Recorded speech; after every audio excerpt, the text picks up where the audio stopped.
बिस्मिल्लाहिर्रहमानिर्रहीम। Welcome back नाजरीन। आराइश news से हम वक्फे से आपको पार्लियामेंट के बाहर की जो सूरत हाल है उससे आगाह कर रहे हैं।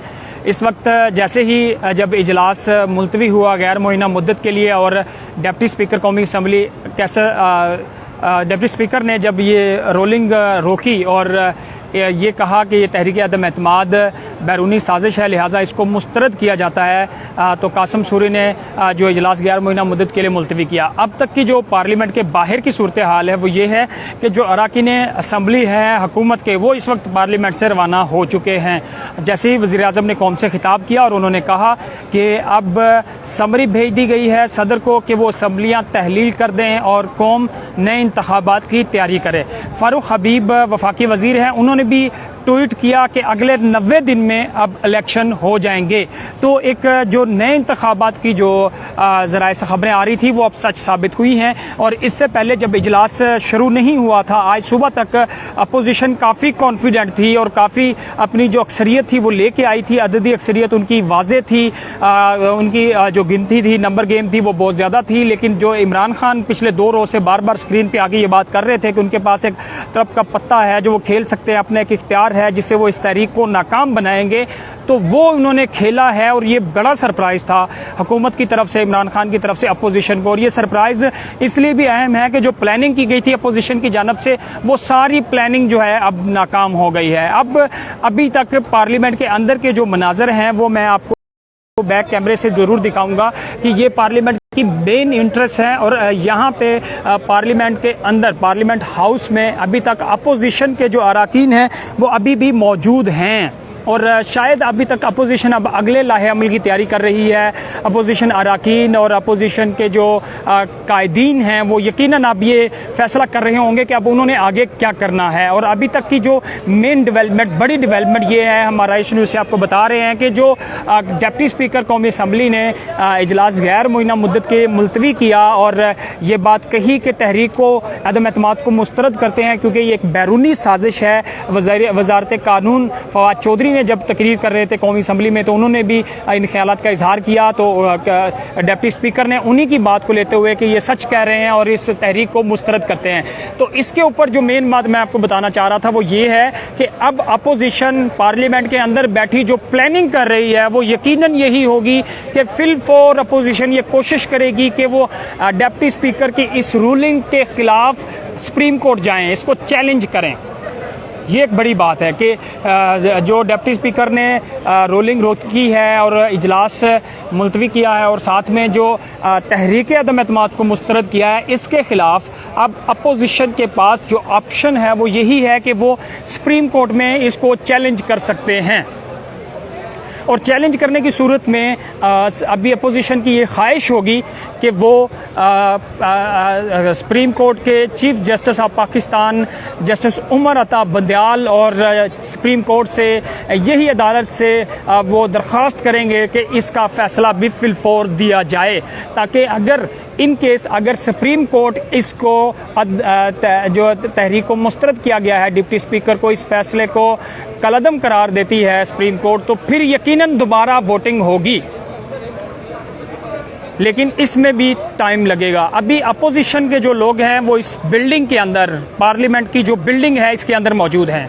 और जो तरफ का पत्ता वज़ीर आज़म ने खेला है, जो हुकूमत ने आज सरप्राइज़ दिया है अपोजिशन को, यकीनन ये शायद वहमो गुमान में भी नहीं था अपोजिशन के कि इस तरह भी हो जाएगा। सुबह तक काफ़ी ज़्यादा कॉन्फिडेंट थी अपोजिशन वज़ीर आज़म को इस तहरीक के ज़रिए घर भेजने में, लेकिन शायद ये गुमान नहीं था अपोजिशन का कि वज़ीर आज़म जो 2 दिन से मीडिया पर और स्क्रीन पर आकर ये बात कर रहे थे कि वो इस तहरीक को नाकाम बनाएंगे। और आम आदमी ये सोच रहा था कि भाई हर बंदे के पास ये समझ है, सूझबूझ है कि अपोजिशन के पास वाज़ेह अक्सरियत है, 176 लोगों की उनको हमायत हासिल है और मुनहरिफ अराकीन 20 से 21 लोग भी आज पार्लियामेंट में आए बैठे थे इजलास में, तो कैसे हुकूमत जो है वो बच सकती है। लेकिन यही वो पत्ता था जो वज़ीर आज़म खेलना चाहते थे। ये पार्लियामेंट के बाहर के मनाज़र हैं, आप देख रहे हैं अभी भी यहाँ पे लोग मौजूद हैं।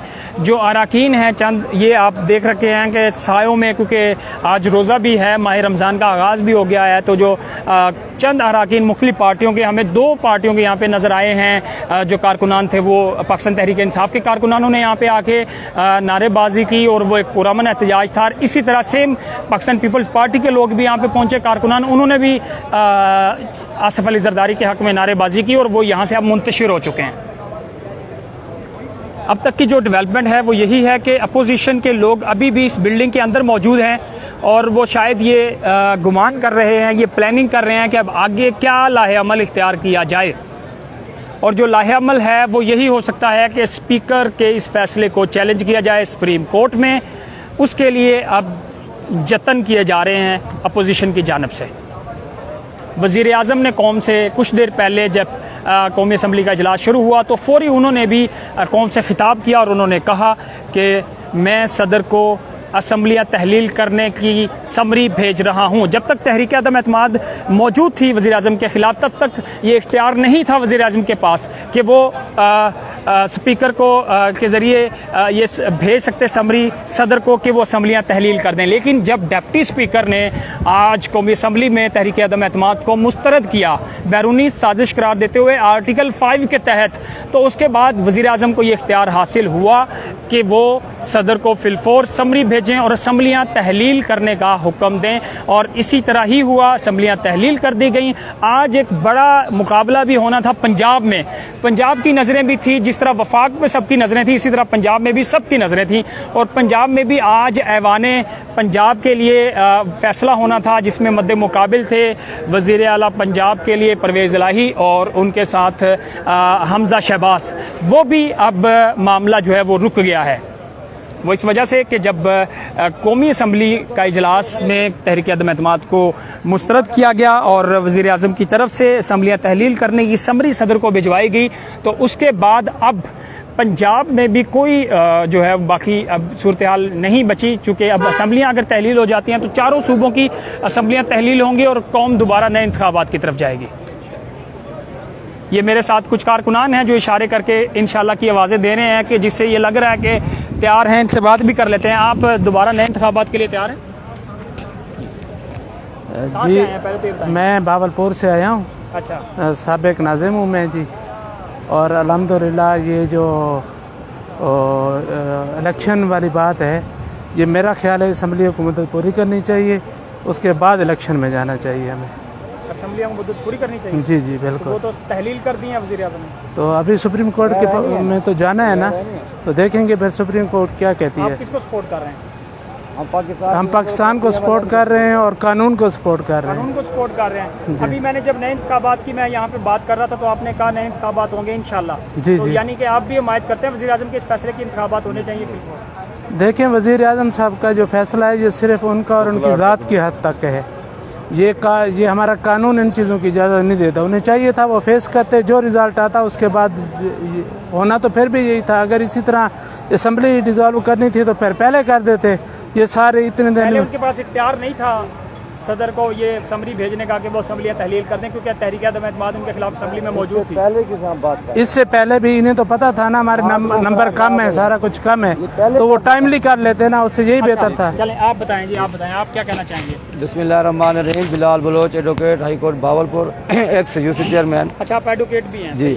आज का जो ये सिलेक्टेड पीएम का जो फैसला है ये 100% गैर-आईनी है, चूँकि उसे वाज़ेह अक्सरियत से नाकामी नज़र आ रही थी।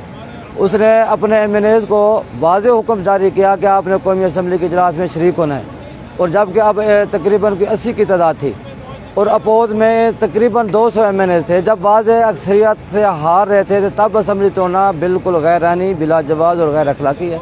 इसने पाकिस्तान की कौम के साथ खिलवाड़ खेला है और इंशाअल्लाह हम सुप्रीम कोर्ट से तवक्को रखते हैं कि वो अवाम की तर्जुमानी करते हुए असम्बलियाँ बहाल करके। वज़ीर आज़म पिछले 2 रोज़ से कह रहे थे कि वो एक अपना तुर्क का पत्ता है जो खेलेंगे, जो इख्तियार है वो यूज़ करेंगे। ये ऑब्वियसली अपोजिशन के वहम गुमान में नहीं था कि वो ये गेम करेंगे, तो ये भी उन्होंने अपना इख्तियार इस्तेमाल किया। अपोजिशन के बिल्कुल था जहन में, क्योंकि हमें ये पता है कि पिछले 22 साल से जो भी कह रहा है ये सरप्राइज दूंगा, ये दूंगा, गैर आईनी गैर अखलाकी हरकत करता है। और ये तो नहीं बनता कि आप असम्बली में देख रहे हैं 200 MNA अपोज में बैठा है और 80 से सपोर्ट में बैठा है, तब असम्बली तोड़ने का या इजलास मुलतवी करने का क्या तुक बनता है।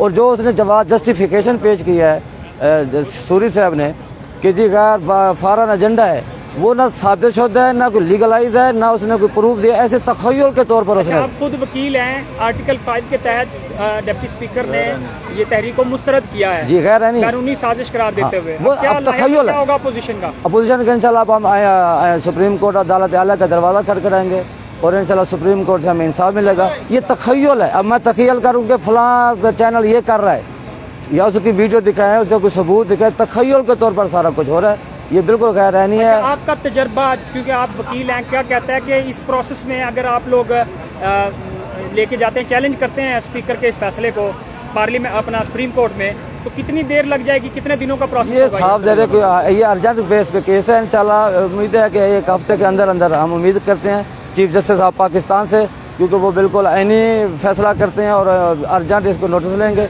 और हुकूमत इसे साबिक हुकूमत से जवाब मांगेगी कि आपने वाज़ेह नाकामी के बाद ये हरकत क्यों की। 200 और 80 की तादाद आप असम्बली से आप चेक कर सकते हैं, आप अपने नुमाइंदे आपके अंदर होंगे। अभी अपोजिशन के आपके लोग अंदर क्यों बैठे हैं, बाहर क्यों नहीं आ रहे? बस वो हमारा है, अभी वो अंदर बैठे हैं ना, धरना है वो असम्बली के, वो तो है ना, वो गैर आईनी का आर्डर को नहीं मान रहे। गैर आईनी आर्डर है ना, अगर आईनी आर्डर होता तो जैसे सुप्रीम कोर्ट ने एक फैसला दिया था PM या नवाज शरीफ को, तो उसी वक्त उसने वज़ीर-ए-आज़म हाउस खाली कर दिया, 4 मिनट में खाली कर दिया। ये गैर आईनी आर्डर है, इसलिए हम इस गैर आईनी आर्डर को ना हम मानते हैं ना कौम मानती है। इन्होंने 4 साल कौम के साथ मजाक किया और आखिरी मजाक ये जो है ये इंतहाई खतरनाक है। जी, पाकिस्तान मुस्लिम लीग नून के ये रहनुमा हैं जो हमारे साथ इज़हार ख्याल कर रहे थे और ये बता रहे थे कि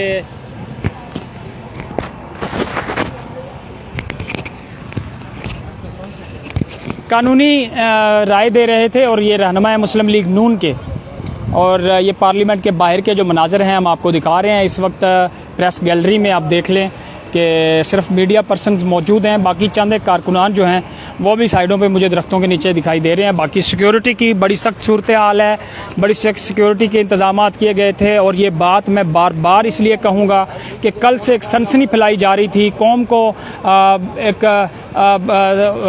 को एक ये तासुर दिया जा रहा था कि पता नहीं इस्लामाबाद में कोई बहुत बड़ा हंगामा होने जा रहा है। कुछ एंकर मिलकर कुछ मीडिया हाउसेज और कुछ मीडिया चैनल्स ये खबरें रिपोर्ट कर रहे थे कि जी पार्लियामेंट में जैसे इजलास होगा तो खून रेजी होगी, कारकुनान को, नौजवानों को जो इमरान खान ने कॉल दी है तो कोई बहुत बड़ा सानिया हो सकता है। तो ऐसा कुछ भी देखने को नहीं मिला।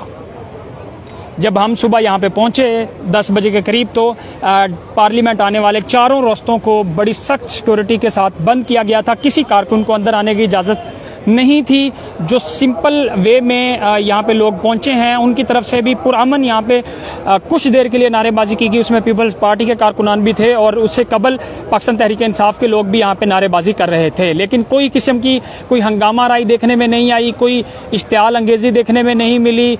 जिस तरह की खबरें रिपोर्ट्स की जा रही थी, जिस तरह की सनसनी फैलाई जा रही थी कौम को, जो पहले एक मुल्क में जो सियासी बोलचाल मचा हुआ था उसमें मजीद जो है तेल लगाया जा रहा था, जलती पे तेल का काम किया जा रहा था। तो वो तमाम खबरें, वो तमाम एंकर्स की बातें अब इस वक्त बेबुनियाद साबित हुई हैं।